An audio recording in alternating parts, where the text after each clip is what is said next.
Hello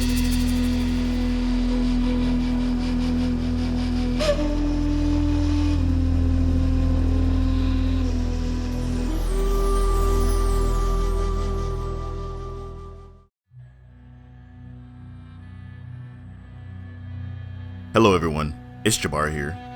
I usually try to keep my Misconceptions videos relatively short and sweet, but in this episode I have a lot to cover, including more information about the identity of the Moors, as it kinda ties into this misconception. So basically you should consider this video a part 1.5 of this video. Among the many misconceptions about sub-Saharan Africa is the notion that they never left the continent, stuck in a perpetual state of isolation, doomed to their native lands, while lacking the will or the capability to travel elsewhere, until they were enslaved by foreign invaders from Eurasia. Despite the fact that this is completely untrue, what is true is that it was indeed rare for sub-Saharan African states to extend outside of the continent.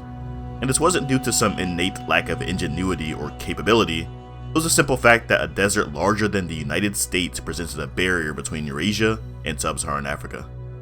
This barrier was a two-way barrier that prevented both groups from entering one another's lands for millennia. Despite this, there are numerous instances of sub-Saharan African peoples interacting, trading, and even going to war in places outside of Africa since ancient times. And no, I'm not referring to the other black people indigenous to places like Australia or Melanesia whom are genetically distant from sub-Saharan Africans, and in most cases phenotypically different as well, aside from skin color. And also, no, I'm not using the whole humans began in Africa, thus everyone's African logic. I'm not talking about the initial wave of early Homo sapiens that left the African continent tens of thousands of years ago. The Empire of Axum is a prime example. It was a powerful sub-Saharan African empire that had trade networks extending across the Indian Ocean. It was so powerful and influential in the region that in the 3rd century CE, it was described by Persian prophet Mani as one of the 4 great empires of the world, along with China, Persia, and Rome. During its zenith, the Axumite Empire itself stretched as far as modern-day Yemen, well outside of the African continent. This expansion was possible due to Axum's proximity to the coast, allowing them to completely bypass the Sahara Desert by sea.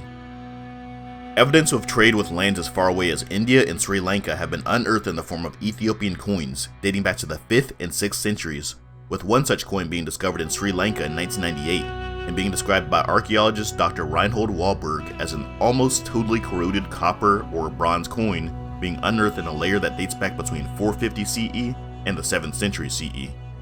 It is generally accepted that Ethiopians of the era served as intermediary merchants between India and the Byzantine Empire. Moving further south, the Swahili people had a strong tradition of trade outside of Africa that dates back to at least the 13th and 14th century CE, with other sources suggesting dates as early as the year 500 CE.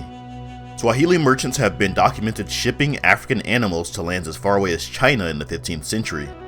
One example of this involved the transport of a giraffe from the Swahili state of Malindi to the court of the Ming dynasty as a gift of friendship to China. These shipments were conducted with large indigenous ships called mtepe, a word that directly translates to the word ship in the Swahili language. Relics of this trade can be found in the form of African pottery being excavated in southern India, found in quantities so high that they were likely produced by entire communities of African settlers. In fact, there is still a relic community of East Africans living in Pakistan and India to present day, whom descend from these early East African settlers known as the Sidi people. These East African settlers even formed their own kingdom on the Indian subcontinent in the 15th century known as the Janjira state, with a ruling elite of Ethiopian Habesha descent. Moving over to West Africa, we'll see a host of people who frequently transverse the Sahara for political, religious, and militaristic reasons. Perhaps the earliest documented instance of this is in the case of the Almoravids, whom were allied to the West African kingdom of Takrur.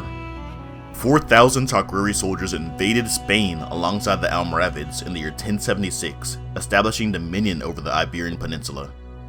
These 4,000 black soldiers were but one of many instances of sub-Saharan African soldiers being involved in military campaigns of the Moroccan states, or in some cases, invading Morocco themselves, such as the case with the many wars fought between the Songhai Empire and the Saadi dynasty. In 1324, Mansa Musa I of the Mali Empire famously transversed the Sahara, traveling nearly 4,000 miles on an 8-month journey.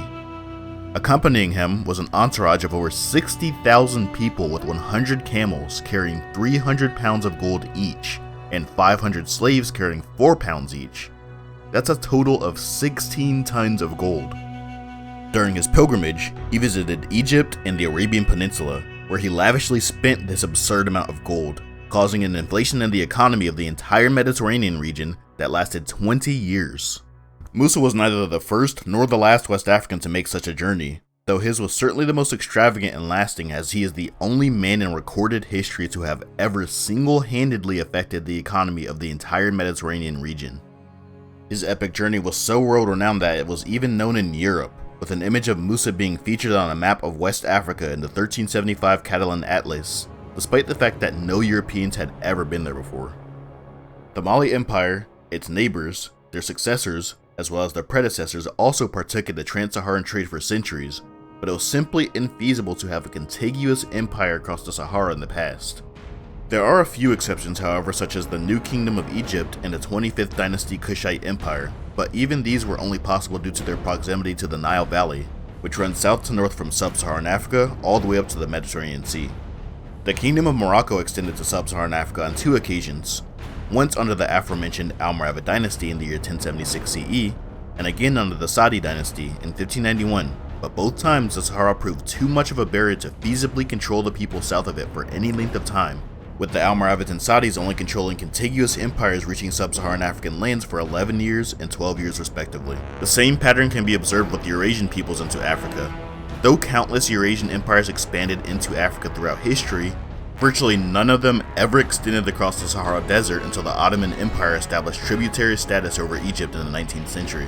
Even still, this was only possible due to, again, Egypt's position along the Nile Valley, allowing for a bypass of the Sahara by land.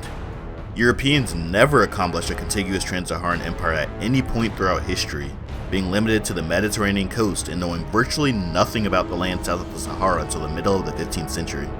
The French did, however, have a partially contiguous empire reaching sub-Saharan Africa by way of the Mediterranean Sea in the early 20th century, but it wasn't connected by land. Colonization of Europeans of sub-Saharan Africa at all only began in the 15th century, with the advent of improved sailing technology, and even still, these colonies were mostly limited to small coastal trade ports until modern military and maritime technology allowed for full-scale colonization of Africa in the 19th and 20th centuries. Despite all of this, Europeans still struggled to control their African colonies, with most African nations managing to gain independence within just a few decades of conquest. In conclusion, the Sahara Desert simply provided no incentive for empires to conquer or control, instead acting as a barrier of inhospitable land incapable of agriculture or permanent civilization, and spanning a region larger than the United States. Even with modern technology and transportation, it is still a very difficult task. This is a stark contrast to the vast expanses of land in Eurasia that provide thousands upon thousands of miles of continuous, habitable, and easy to traverse territory to conquer and control, with almost none of these empires ever expanding into sub-Saharan Africa. Despite this, many sub-Saharan Africans throughout history still managed to cross into far-off lands and states across the Sahara and across the sea, in spite of all of these challenges, and not just as slaves but as merchants, pilgrims, ambassadors, soldiers, and explorers. Thanks for watching, guys, and always remember, we don't come from nothing.